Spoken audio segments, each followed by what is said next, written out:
আগে গোসল করব, তারপর খাব বলেই আমি পুকুরে গেলাম।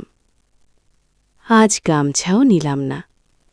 গোসল করে ভেজা কাক হয়ে এলাম আম্মার কাছে।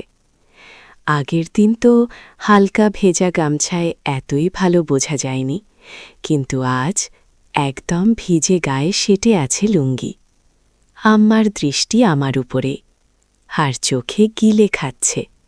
জিদে যেন জল এসে গেছে এমন করে তাকিয়ে আছে। আমি তো মাল। জয়পুরহাট থেকে ২০ কিলোমিটার গভীরে এক অজপাড়া গায়ে থাকি। আমার পরিবারে আমার মা আর আমার বাস। পরিবারে আমরা দুজন ছাড়া আর কেউ নেই। বাবা করোনায় মারা যায়। গ্রামের সর্বদক্ষিণে আমাদের বাড়ি। তারপরে আর কিছুই নেই। পাহাড় জঙ্গলে ভর্তি, যেখানে কসনিংকালেও কেউ আসে না। বাড়ির সাথে লাগোয়া কয়েক বিঘা জমি থাকায় আমাদের মা ছেলের সংসার কনমতে চলছে। বাবা মারা যাওয়ার পর পড়াশোনা বাদ দিয়ে মাঝে মাঝে কৃষিকাজ করি। সবজির ক্ষেত করি বলে আমরাই যা করার করি। আর আমি একটা কাপড়ের দোকান চালাই। তো দুজনের সংসার বেশ চলছে। আমার বয়স ১৯ আর আম্মার ৩৬। ১৬ বছরে বিয়ে হয়ে ১ বছর পরেই আমি পৃথিবীতে আসি। আম্মার গায়ের প্রচণ্ড ফর্সা। শুনেছি নানিও নাকি ফর্সা ছিল, তাই আম্মার এমন। আম্মার শরীরের রঙের মতোই অপরূপ সুন্দরী তিনি। এমন চেহারার রূপসী নারী আর নেই আমাদের গ্রামে। কেউ বলবে না তার ১৯ বছরের সন্তান আছে। ২৪-২৫ বছর বয়সে বিবাহিতা নারীর মতো একদম। আম্মার সাথে আমার মনের প্রচণ্ড মিল। আমায় ভীষণ ভালোবাসে আম্মা। কখনো একটু বকাও দেয়নি জীবনে, বলে আমি তার সব কিছু। যাই হোক, আসল ঘটনায় আসি। আম্মাকে নিয়ে কখনো আমার মনে খারাপ চিন্তা ছিল না, সাধারণ মা ছেলের মতোই। তবে বয়সের সাথে সাথে নিজের বয়সের চেয়ে বড় মেয়ে ও মহিলা দেখে মনে সুপ্ত বাসনা তৈরি হতে থাকে। স্কুলে পড়ার সময় কখনো ক্লাসের মেয়েদের দেখতাম না। ম্যাডাম বা আন্টিদের প্রতি নজর যেত সবসময়। আর এখন এটা আরও বেড়ে গেছে। ১৯ বছরে অনেকেই বিয়ে করে, কিন্তু আমার এখনো হয়নি। তার উপর কাপড় বিক্রি করি। দোকানে মহিলাদের পোশাকই বেশি। খুব কষ্টে তাদের সামনে নিজেকে সামলাই।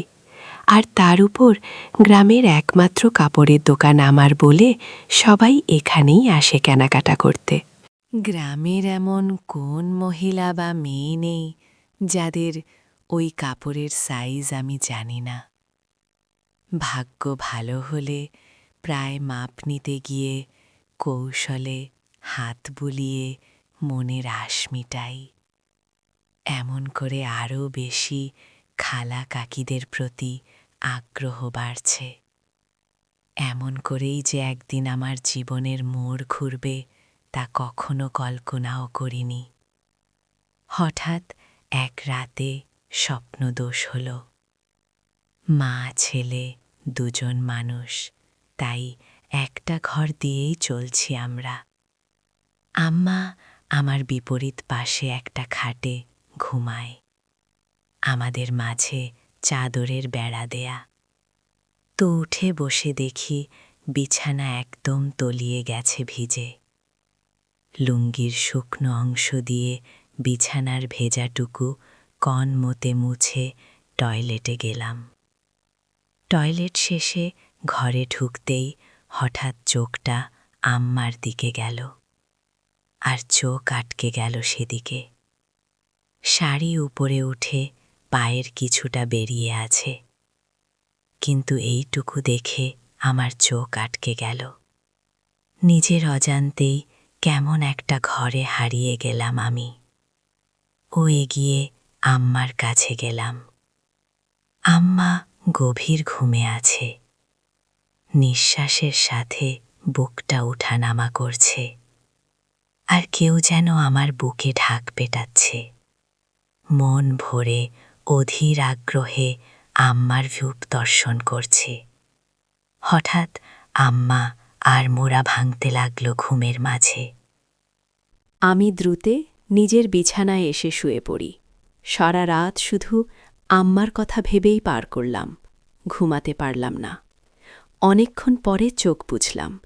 সকালে উঠে উঠোনে গিয়ে দেখি আম্মা গরুর দুধ দোহাচ্ছে। আগেও দেখেছি, কিন্তু আজ চোখে পড়ল আম্মার পিঠ অনেকটা খোলা। মসৃণ ত্বকের পিঠ দেখে সাবানের অড করা নায়িকা সব ফেল। রাতে আম্মার সামান্য সৌন্দর্য দেখেই আমি আম্মার প্রতি নিষিদ্ধ আকৃষ্টতা অনুভব করতে লাগলাম। এটা খারাপ বা ভালো এমন কোনো চিন্তাই মাথায় আসছে না। আম্মার পিছনে দাঁড়িয়ে দেখেই যাচ্ছি। হঠাৎ আম্মা পিছন ফিরলে চমকে গেলাম দুজনেই। ছি ছি, আম্মা বুঝে ফেলল না তো? কিন্তু আম্মা বলল, কি সোনা, ঘুম ভাঙছে তোমার? বলে রাখা ভালো, আম্মা আমাকে সবসময় সোনা ডাকে, আর তুমি করেই বলে। যাই হোক, আম্মার কথায় মনে হলো না যে সে বুঝেছে আমি কি করছিলাম। আম্মা, যাও, মুখ ধুয়ে আসো, খাবার দিচ্ছি। আমি, আম্মা, আজকে দুধ খাব। আম্মা, এই দুধ খাবা? আমি মনে মনে অন্য কিছু বলতে লাগলাম। আম্মার ডাকে সম্মোবিত ফিরল। আম্মা, এই দুধ মাত্র দোহাইতেছে, গরম না করলে খাবা কিভাবে? আমি এভাবেই খাব, তুমি খাইয়ে দাও। আম্মা, আচ্ছা আসো, এই নাও, পাগল ছেলে। আম্মা গ্লাসে করে দুধ ঢেলে এগিয়ে দিল। আম্মা মুচকি হেসে আমার চুল আউলে দিয়ে বলল, এখন যাও, হাত মুখ ধো, খাইতে দিব। আমি হাত মুখ ধুয়ে খেতে আসলাম। এসেই বলি, আজ আমাকে খাওয়ায় দাও। আম্মা অবাক হয়ে বলল, আজ কি হয়েছে তোমার? আমি, কেন, খাওয়াই দিতে পারবা না আম্মা? আমি, কি তা বলছি নাকি? আমি, তাহলে এমন জিজ্ঞেস করো কেন? আম্মা, আচ্ছা বাবা, রাগ করো না, আসো খাওয়াই দেই। আম্মা খাইয়ে দিচ্ছে। এমন সময় বললাম, আচ্ছা আম্মা, তুমি আমাকে ভালোবাসো? আমার এমন প্রশ্ন শুনে আম্মা এক প্রকার ভয় পেয়ে বলল, কি হয়েছে তোমার, আজকে এমন কেন করতেছ? শরীর খারাপ নাকি? বলে আম্মা আমার কপালে গালে ছুঁয়ে দেখতে লাগল জ্বর আছে কিনা। আমি, আরে কিছু হয়নি, জিজ্ঞেস করতে মন চাইল। আম্মা, তুমি ছাড়া আমার জীবনে আর কেউ আছে নাকি? তোমাকে নিয়েই আমার সব, আমার প্রাণ, নিজের জীবন থেকেও তোমায় বেশি ভালোবাসি। ছোনা, কিন্তু হঠাৎ এসব কেন জানতে চাইতেছ? আমি, আম্মা, তুমি আব্বা মারা যাবার পর থেকে আর আগের মতো নাই, সাজনা নতুন কিছু বড় না। আমার এসব ভালো লাগে না। আম্মা নিরাশ হয়ে বলল, বাবারে, স্বামী মারা গেলে কোনো নারীর অস্তিত্ব থাকে না। তুমি আমার জীবনে আছো দেখে বেঁচে আছি, নইলে কবেই মরে যেতাম। আমি বাবাকে ভীষণ ভালোবাসতে, তাই না আম্মা? সব স্ত্রী তার স্বামীকে ভালোবাসে, আমিও বাসতাম। আমি কিন্তু আমাকে বাসো না, তার প্রমাণ দিয়েই দিলে। আমার পছন্দ তুমি সেজেগুজে থাকো, কিন্তু তুমি তা করো না। আমায় ভালোবাসলে এমন করতে না। তুমি খুশি থাকো, তা চাই আমি। তুমি একটা বিয়ে করো আবার।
আমি চলে যাব, চিন্তা করো না, বলেই উঠে চলে গেল আম্মা।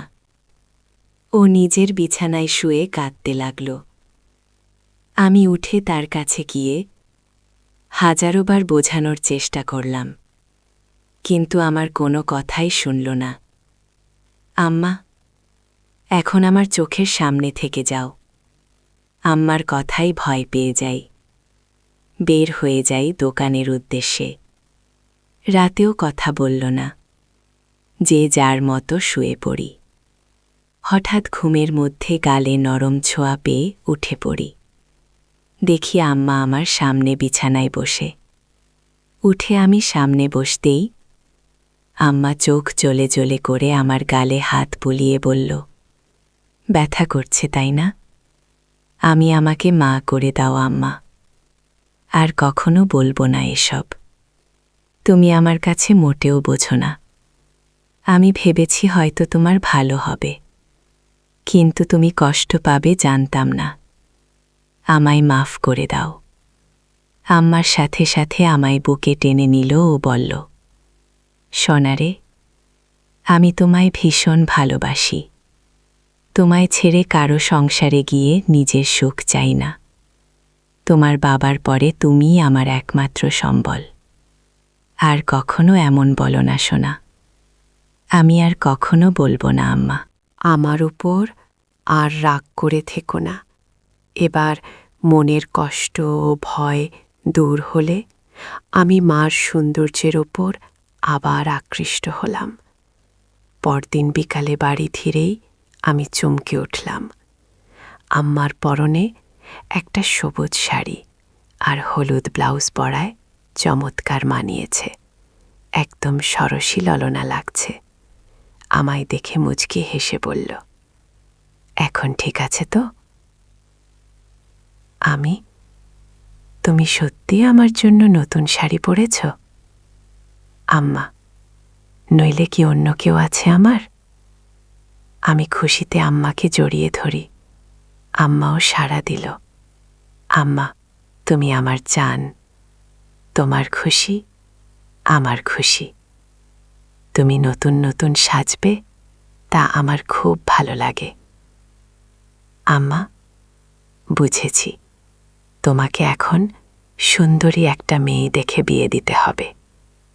আমি আর কখনো বিয়ের কথা আনবে না। আম্মা, আছে কি? বিয়ে কেন করবে না? আমি শুধু তোমায় নিয়েই থাকব। আম্মা, আরে পাগল, আমি তো থাকবই। বিয়ে করতে তাতে সমস্যা কোথায়? আমার আর তোমার মাঝে অন্য কেউ আসতে পারবে না। আমি চাই না আমাদের মাঝে কেউ আসুক। আর কখনো বিয়ের কথা বলবে না। তুমি ছাড়া আর কাউকে নিয়ে আমি সংসার করতে চাই না। আম্মা, আমার কথা মা ছেলের মমতাময় ভাব বুঝেছে। কিন্তু তা ছাপিয়েও যে আমি তার মন প্রাণ সব পাওয়াটা ভাবছি, তা তো সে জানে না। আম্মা, আচ্ছা বাবা, আর বলবো না। আম্মা কিছুক্ষণ আমায় চেয়ে দেখল। ও বলল, আচ্ছা যাই হোক, বললে না তো আমায় কেমন লাগছে? আমি একদম পরী লাগছে। তোমার মতো সুন্দরী এই দুনিয়ায় কেউ নেই। আম্মা লজ্জা পেয়ে বলল, আহ দুষ্টু, খালি মজা করো। আমি সত্যি বলছি, আমি বিশ্বাস করো আম্মা। আচ্ছা আচ্ছা হয়েছে, এখন যাও গোসল করে আসো। আমি পুকুরে গেলাম গোসল করতে। বাড়িতেই পুকুর, আমাদের ঘরের পাশে। আমি গোসল করে গা মুছে সেই হালকা ভেজা গামছা পরেই এসে আম্মার সামনে দাঁড়িয়ে বললাম, ভিতর থেকে লুঙ্গি এনে দাও না আম্মা। হঠাৎ আম্মার চোখ খেয়াল করলাম আমার গামছার দিকে। নিচে তাকিয়ে দেখি আমার ওটা স্পষ্ট আকার বোঝা যাচ্ছে। তার মানে কি আম্মা তাই দেখছিল? আমি মেলাতে পারলাম না। সেদিন রাতে হঠাৎ ঘুম ভাঙল একটা অদ্ভুত শব্দে। উঠে ভাবলাম আম্মার কাছে দেখি বিছানায় নেই আম্মা, দরজা খোলা। হয়তো বাইরে কোনো সমস্যা হয়েছে কিনা ভেবেই তড়িঘড়ি করে বাইরে গেলাম। আম্মাকে ডাক দিলাম, কিন্তু সাড়া নেই।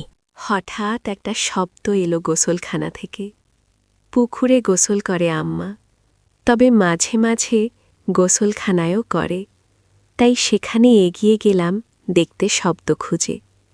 এগিয়ে যেতেই শব্দ বাড়ছে। হঠাৎ শব্দটা কেমন অদ্ভুত হলো। বুঝতে পারছি না এমন শব্দ কিসের জন্য করছে আম্মা। এগিয়ে গোসলখানার কাছাকাছি যেতেই পর্দার ফাঁকে যা দেখতে পেলাম তা আম্মার প্রতি আমার ধারণায় পাল্টে দিল। গোসলখানার দরজা নেই, পর্দা লাগানো বলে সব দেখছি, কিন্তু আম্মা জানেই না। আম্মা টিউবওয়েলের চোখা অংশের উপর বসে আজব কাজ করছে। শাড়ি পরা বলে তা দেখা যাচ্ছে না, কিন্তু বোঝা যাচ্ছে। কাজ সেরে আম্মার টিউবওয়েল থেকে নেমে গেলে আমি চুপি পায়ে ঘরে এসে শুয়ে পড়ি। চোখ বুঝে হালকা খুলে দরজায় নজর রাখি ঘুমের ভান করে, আর লুঙ্গি তুলে রাখি যেন দেখা না গেলেও আম্মার কৌতূহল বাড়ে। আম্মা ঘরে ঢুকল। দরজা আটকেই আমার বিছানার কাছে এসে দাঁড়াল। সে দাঁড়িয়ে থাকায় তার চোখে বাহির থেকে জানালার ফাঁক দিয়ে আসা চাঁদের আলোয় স্পষ্ট দৃষ্টি আমায় গিলে খাচ্ছে। ঘুমের মাঝে আমি আমরা ভাঙার ভান করলাম।